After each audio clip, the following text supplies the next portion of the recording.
Судебное решение в руках, что на вашем. Квартирный вопрос, ставший квартирным. Что надо, предатели? Я жрать хочу. Фоткайте. Вот лентяй. Капец.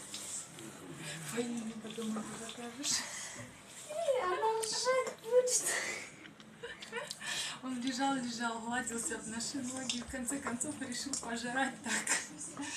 Васюк, может тебя с ложечки покормить, маленький? Я бы не утруждался.